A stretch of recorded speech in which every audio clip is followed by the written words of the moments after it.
بسم اللہ الرحمن الرحیم سورۃ فاتحۃ الکتاب۔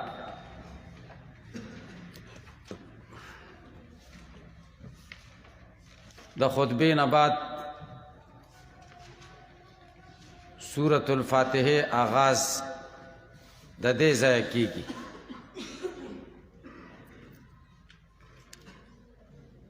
اول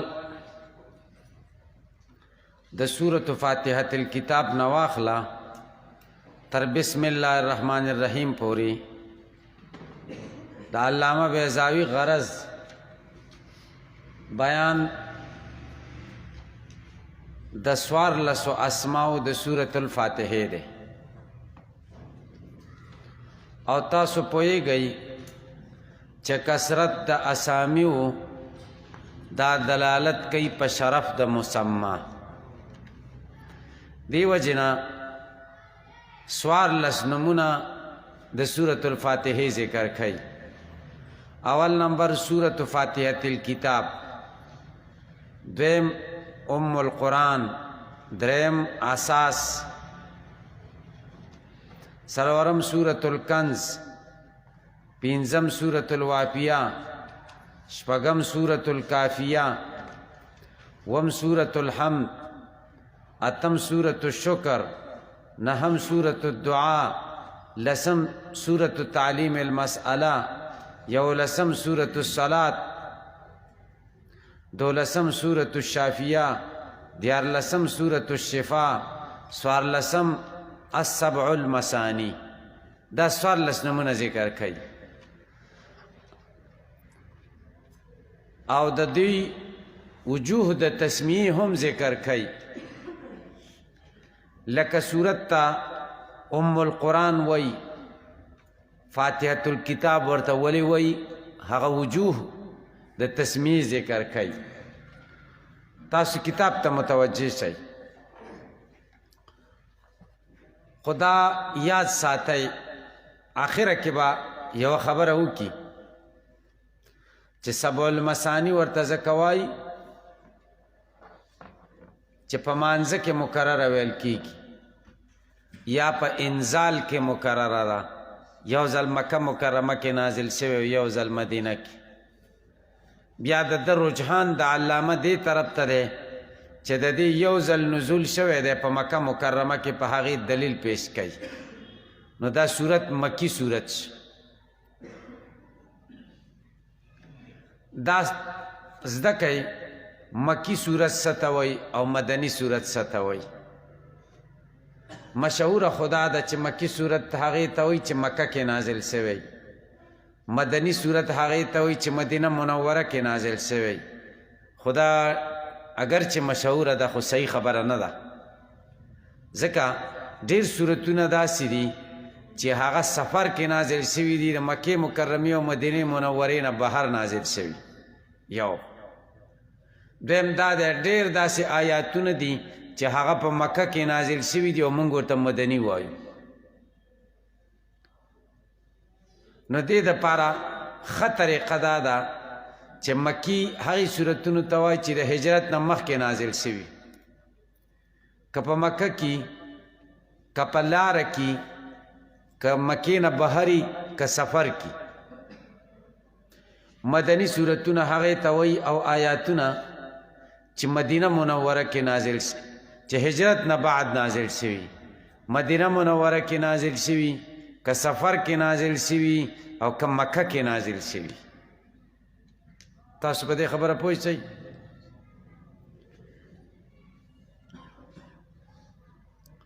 موږ به څنګه پیژنو چې دا مکی صورت دی او دا مدني صورت دی؟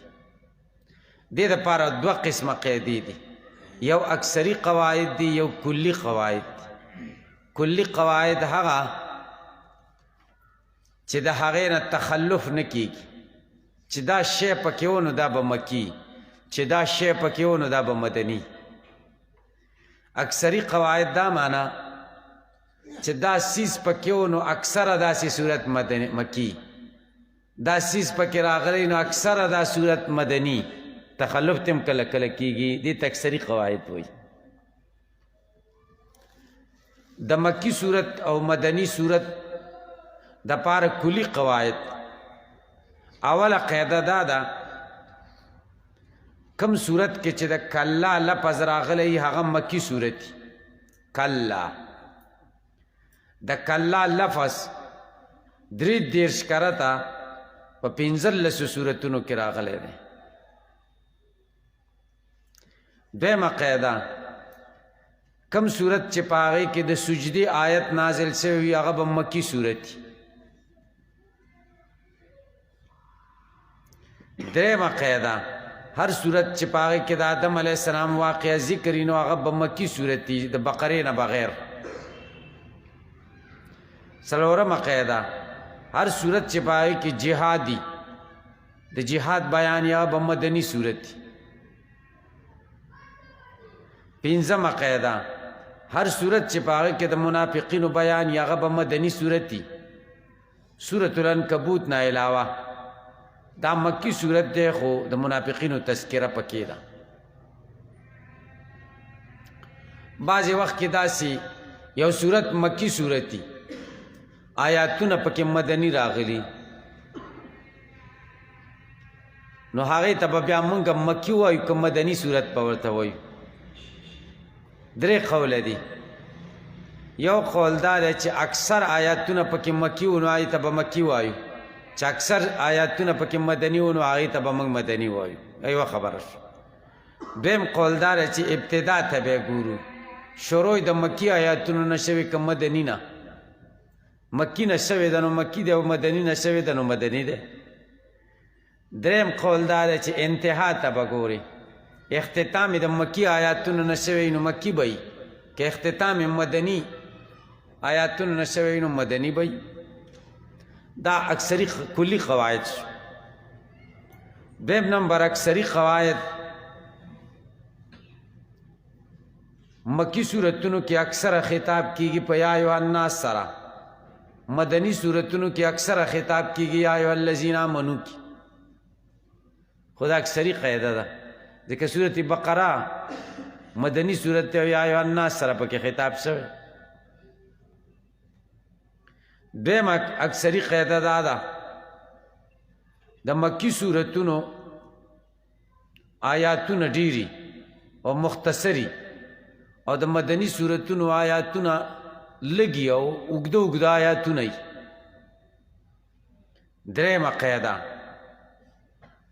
مکی صورتونو کې اکثر توحید ذکر کیږي، رسالت او قیامت دا اصول ثلاثه پکې ذکر کیږي ځکه مکه کې د دغه څیز منکرینو. او مدنی صورتونو کې احکام ذکر کیږي، مسائل د تدبیر المنزل ذکر کیږي، مسائل د سیاست مدنی ذکر کیږي، احکام د جهاد ذکر کیږي، حدود او فرائض پکې ذکر کیږي اکثر داسي. سرورم مکی صورتونو کې مخاصمه د مشرکینو سره او مدنی صورتونو کې مخاصمه د فروق ثلاثه سره، یهودیانو سره، نصاراو سره، منافقینو سره. ځکه مدینه او چار چاپیریال کې دا درې ډلې وې کنه د اسلام مخالفین، منافقین، یهودیان، نصارا. او مکه کې خو صرف مشرکینو نو هغوی ته مخاصمه کیږي. پنځمه قاعده اکثریه دا ده چې د مکی صورتونو ترتیب او اسلوب د بیان اکثر شکوی استعارات او تشبیحات پکې ذکری، استعارات پکې ذکری، تشبیحات پکې ذکری، امثال پکې ذکری، ذخیره د الفاظو ډیری. او مدنی صورتونه اسلوب د بیان د مدنی صورتونو اکثره ساده بادای، ساده ساده اسانه خبرې پکې، احکامې پکې ساده بیان کړي. نو سورت فاتحه مکی سورت دی. اول نومی سورت فاتحة الكتاب وتسمى ام القرآن. ام القرآن ورتوی دا دو نمونه شو. فاتحه ورتولی وی ام القرآن ورتولی وی. وجه تسمیه لأنها مفتحه و مبدأه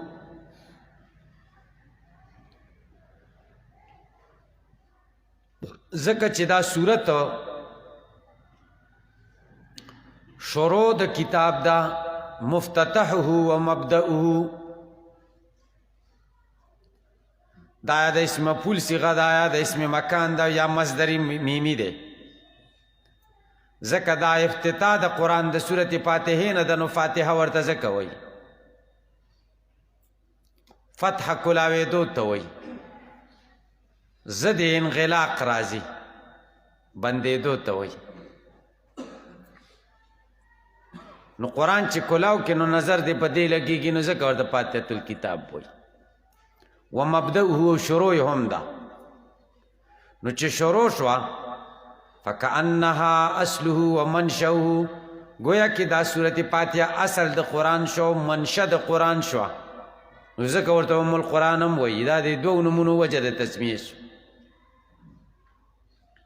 ولذلک د دې وجې نه تسمى اساسا دا صورت نومول کېږي په اساس سره اساس بنیاد ته وایي قرآن بنیاد ورته وایي ځکه شروع د دې ځای نه کېږي نور پې بیا بنیاد باندې ږدي که نه او لأنها تشتمل على ما فيه من الثناء على الله دې ځای نه غرض د علامه بیضاوي رحمه الله دوه نورې وجې ذکر کوي د دې دپاره چې دې صورت ته ام القرآن ولې وایي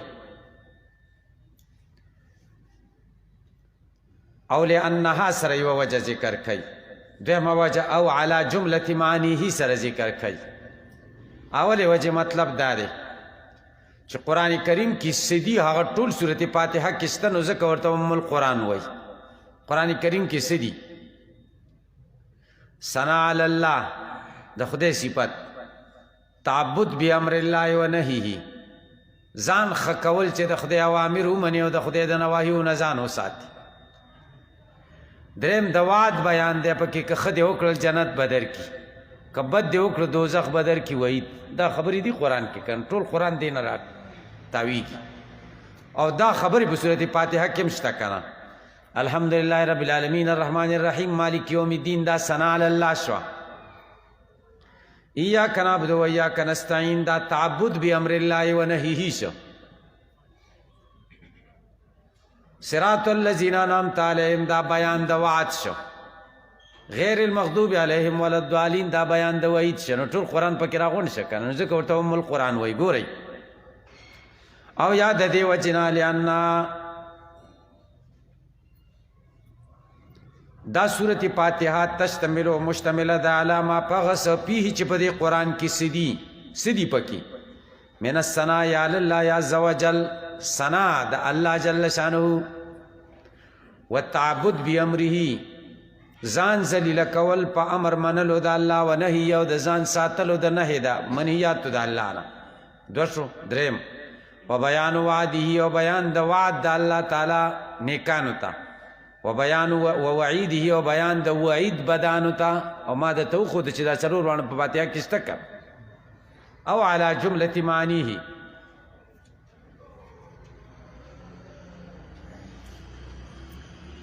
یا ورته ام القرآن ځکه وایي دا دویمه وجه ده چې ټول قرآن کې دوه خبرې ذکر کیږي اعتقادات او اعمال احکام اعتقادیه او احکام عملیه عقیده دې جوړه شي او عمل دې جوړ شي بس قرآن کې دا ښیي که نه او د نیکبختو خلکو او بدبختو خلکو د منازلو نه خبر شي بقره کې هم دقه شته سلوک د طریق مستقیم نو اول دا دی چې احکام اعتقادات الحمدلله رب العالمین الرحمن الرحیم مالک یوم الدین ایاک نعبد و ایاک مالک یوم الدین دې ځای پورې څه بیان شو اعتقادات بیان شو ایاک نعبد و ایاک نستعین دې کې عمل ذکر شو اهدنا الصراط المستقیم دیک سره سلوک د طریق مستقیم ذکر شپ اعتقادات او اعمال دواړو کې مونږ ته مستقیمه لاره د عقیدې موخیا مستقیمه لاره د عمل امراته وخیا دواړه دي کنه صراط الذین انعمت علیہم دے کے مراتب د سعداء و بیان شو، غیر المغضوب علیہم ولا الضالین دے کے مراتب و منازل د اشقیاء و بیان شو. سعداء و منازل نه خبر شي نو زیبه پی، او د اشقیاء و د منازل نه خبر چې ځان به ساتي نو دا خبرې ټولې پکې بیانېږي. ګورئ او علی دا سورت فاتحه مشتمله ده علی جمله معنی په ټولو معناګانو د قرآن. ټولې معناګانې د قرآن څه شی دي؟ من الحکم النظریه، نظری حکمتونه دي چې هغه عبارت دي د اعتقاداتونه، والاحکام العملیه، عملی احکام دي پکې چې هغه عبارت دي د عبادات او د عملنا. التي هغه معناګانې هي سلوک طریق المستقیم چې هغه تلل په لاره مستقیمه دي، په اعتقاداتو کې تلل په لاره مستقیمه، په اعمالو کې تلل په لاره مستقیمه. نو دا التي داسې به وایي التي هغه احکام نظریه او احکام عملیه، یا هغه معنی هي چې دغه معنی تفید سلوک الطریق المستقیم، تفید چې فائدہ کوي سلوک الطریق المستقیم، سلوک الطریق المستقیم تلل په لاره نیغه باندې. تفید بدل ترو باسي نو کار بسم شي. والاطلاع على مراتب السعداء، او تا ته اطلاع حاصل شي د نیکبختو په مراتب باندې، و منازل الاشقیاء او د بدبختو په منزلونو با زینو باندې. دی وجنا درې نمونه ورته وایي. سورت فاتحه او ام القرآن اساس ورته دی وجنه وایي. څلورم نوم یې څه شی دی؟ و سورت الکنز ورته وایي د خزانې سورت. سورت الواقعه ورته وایي پوره سورت. کافیه ورته وایي تا د پاره بس دی د دنیا او د آخرت د کامیابۍ دپاره. دا ورته دا درې نومونه ورته ولې وایي؟ لذالک هم دغه د وجې نه، لذالک د څه د وجې نه؟ دغه د کمې وجې نه چې د کمې وجې نه ورته ام القرآن وایي. کنز ورته ځکه وایي چې اعتقادات او عمل اصلاح ده پکې، او اعتقادات او عمل دا خو خزانه ده که نه؟ دا څه شی دی؟ دې نه غټه خزانه بله شته، نو ځکه ورته سورت الکنز وایي. واقعه ورته وایي پوره ده په هر مطلب، ځکه ته چې سمیږې د خدای سم بنده جوړېږي هله چې عقیده او عمل دې سم شي. نو چې عقیده او عمل دې په صورت فاتحه سمیږي همدا درته بس دی که نه؟ ځکه ورته سورت الواقعه وایي. سورت الکافیه ورته وایي د عقیدې او د عمل د اصلاح دپاره همدا بس دی، کافي ده درته که نه؟ لذالک هم دقه شو. شپږ نومونه شو. و سورت الحمد ورته وایي، والشکر سورت الشکر ورته وایي، والدعا سورت دعا ورته وایي، وتعلیم المسأله ورته وایي. ولې؟ لاجتماع علیه، دا وجه د تسمیه ده، ځکه دا سورت مشتمل دی علیها په دغو څیزونو باندې. سورت الحمد ورته ځکه وایي په الحمدلله مشتمل دی. سورت الشکر ورته ځکه وایي شکر مشتمل دی په مقابله د نعمت کې که نه. سورت الدعا ورته وایي ځکه دعا پکې ذکر دی، اهدنا الصراط المستقیم. تعلیم المسأله ورته وایي چل خودل د سوال طریقه تا ته ښیي. سوال به څنګه کې؟ اول به د خدای لویي بیان کې او بیا به یې غواړي، چل یې درته وښوده. دا لس نومونه شو. وجوه د تصمیم ذکر شي. 11 والصلاة سورة الصلاة ورته وایي. دا ولې سورة الصلاة ورته ولې وایي؟ لوجوب قرتها او استحبابها، ځکه ضروري دی قرت د دې او یا مستحب دی قرت د دې فیها په صلات کې. د وجوب نه به مراد فرضیت شي، نو د شافعي صاحب په نسبت باندې قرت فرض دی د فاتحې. و استحبابها نه به مراد غیر د فرضونه شي، استحباب نه بلته مراد واجب شي. ابو حنیفه په نسبت قرت واجب دی د فاتحې. پیګه تم خیال راغی یا بل مطلب واله؟ وجوب قرتها ځکه په ټولو رکعتونو کې قرت واجب دی عند الشافعي.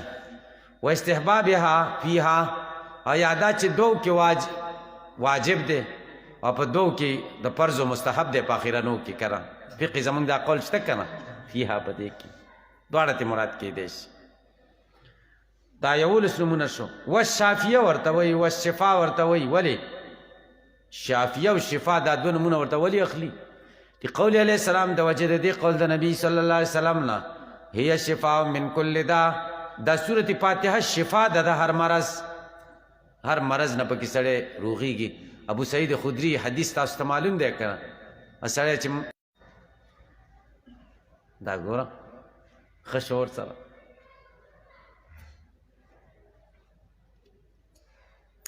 صحابه به ګورې دمونه هم کول او ښې مضبوطې شکرانې به یې پې اخیستې. تاسو په دې پوه شئ. هلته یو سړی و خلک به ښه دم له ورتلل. یو بوډۍ ښځه ورغلې وه چې دم یې پې اچولی ورته خدای دې جنت درکړي. هغه ورته ورکه شه پیسې راکړه جنت ستا په لاس کې دی خدای دې جنت درکړي. جنت به خدای راکوي که نه.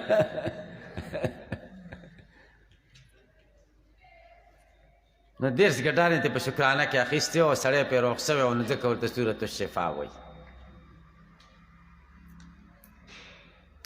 خدا یاد ساتئ صحابو کې دمګري نه و. یو دمګری یو دمی پیژنئ. یو دم کول دي چې تاسو ته څوک ماشوم راوړي موږ ته هم ماشومان راوړي دم پې اچوو تعویز هم ورته کوو ساختونه هم ورته کوو څوک یې چې راوړي. او یو دا چې دا کسب جوړ کړي. کسب پکې نه و چې پلانکی دم کوي او پلانکی دم کوي داسې پکې معلوم نه و چې چاته به ور برابر شو بس دم به پچ. ابو سعید خدری مشهور نه و په دمونو کې چې دمګری و بس دم یې وکړو نه بس هسې مخې له ورته راله او فاتحه یې پې وویلې. تاسې پې پوه شئ ځان په دې کې مشهورول نه دي پکار او نور کول څه بد نه دي خو موږ وایو چې کسب یې جوړول نه دي پکار. ډېر سپیره کار دی ګوره او که څومره ډېرې پیسې خو به دې سړی مالداره کېږي نه. دا ډېر بې برکته روپۍ ځکه په دوکه یې اخلي اکثره دوکه پکې کوي. وایي د دې دم دلته یو کس دی ما ته ویلې صاحب دغه دی وایي وروستی مې و یو شاګرد مې وروستی و بجلو والا دی وایي شاګرد مې وروستی و ویل چې 6,000 روپۍ کېږي د ده نه به 4,000 واخلم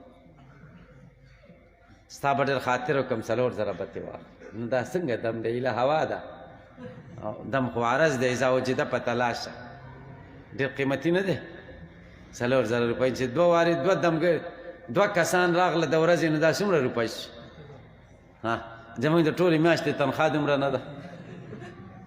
امامتۍ کې خو دومره نه یو نه په درس کې کړه دا خو سم کار دی که تاسو به چېرته دمګري بنګله نه یې لیدلي چې دا له پلانکي دمګري بنګله ده لیدلې م ده نه په بارګین لیدلی چې دا یې بارګین دی او دا یې مارکیټ دی ځکه برکت پکې نه وي او اکثره دوکه ښځو له ورکوي. ښځه د خاوند نه په 40 روپۍ واخلي وایي 6,000 کېږي خو 4 رانلي ډېره ګزاره یې را سره کړې زر یې راکوه.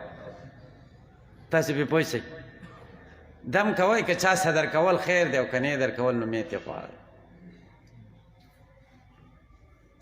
خو داسې چل دی چې 4,000 مې یو ځل واخیستې نو بس بیا بهکار وشو بیا خلک ډېر راځي خدای شان دی. کم ډاکټر چې پیسونه ډېر اخلي هغه له ډېر خلک ورځي وایي د ده تعلیم زیات دی چې کم یې نه اخلي ولا وایي دم یې کار نه کوي. چې ښځه پې 4,000 روپۍ په دم ورکړي نو هغه خاوند په مخ کې بیا ویلی شي چې والا دم مزه ونه کړه بیا به ولاړ چې بلکل ورسره ټیک ټاک شو. داسې دم و چې بازار سمې برابر شو. داسې ده که نه ده. بلې ښځې ته هم وایي خور داسې دم والا دی چې هله زر ورځه. نو ګورئ لقول الاسلام هي شفاء من کل ده دا شفا ده د هر مرض نه. والسبع المثاني ورته وایي دا 14 نوم دی.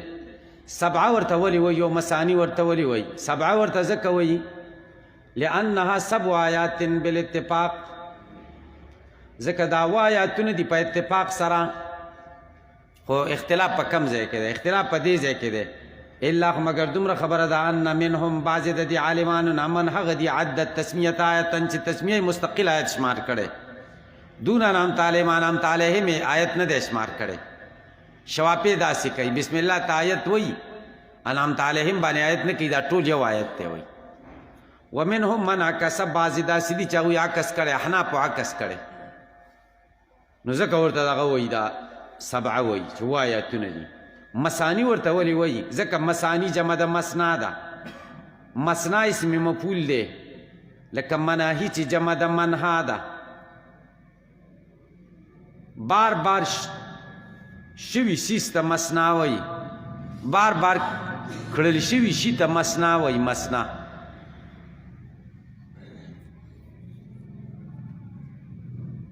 نو دې ته مثنا ولې وایي ځکه وتسنى په صلاتې بار بار ویل کېږي په مانځه کې اول انزال یا بار بار نازله شوې ده، دو وارې نازله شوې.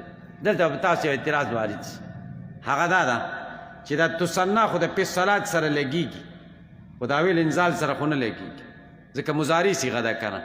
تسنا بار بار ویل کېږي فی الصلات، په مانځه کې ټیک شوه که نه، او تسنا بار بار کېږي، اول انزال په انزال کې بار بار کېږي. نو د نبی علیه السلام نه وروسته خو انزال ختم شوی که نه، څنګه بار بار کېږي؟ تاسو په جواب وکړئ چې مضارع د استحضار د حال ماضیه دپاره ذکر کړ. مضارع څه دپاره ذکر کړ؟ استحضار د حال ماضیه، چې هغه ماضي حالت تا ته مستحضر کی. تسنا بار بار شوې ده په انزال کې، دا بار بار په انزال کې اله شوې ده. ان صح انها نزلت بمکه، که دا صحیح شي چې دا په مکه کې نازل شوې ده، حين فرضت الصلاه، وبالمدینه په مدینه کې نازل شوې ده، لما حولت القبله، هر کله چې قبله واوړېده. دې ځای پر پوه شئ. نو که ان صح یې ویلې ته عین خو تاسو ویلې دی حرف شک دپاره دی، مورې مشکوکه کې نه دی وایي دا خبره یقیني نه ده، خو که داسې شي نو بیا ورته ځکه وقد صح انها مکیه، آخري خبره یې وکړه، صحیح خبره داره چې دا مکی ده. ولې؟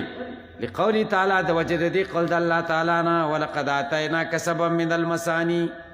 سورة الحجر کې نبی علیہ السلام ته خدای وایي تحقیق سره مونږ درکړي تا ته اووه آیاتونه د مثانیونه قرآن عظیم مونږ درکړي دي. مکی صورت کې ورته وایي، وهو دا صورت مکی دی په نص سره. نو دې نه معلومیږي چې د سورة الحجر نه دا مخکې نازله شوې. سورة الحجر مکی دی نو دا مکی ده. خو دا استدلال ضعیفه دی، ځکه ضعیفه دی. ستاسو ته ما ویلې چې مکی صورت کې هم مدني آیت راتلی شي، مکی صورت کې هم مدني آیت راتلی شي. تاسې په دې خبره پوه شئ. بس دی. درود شریف الله.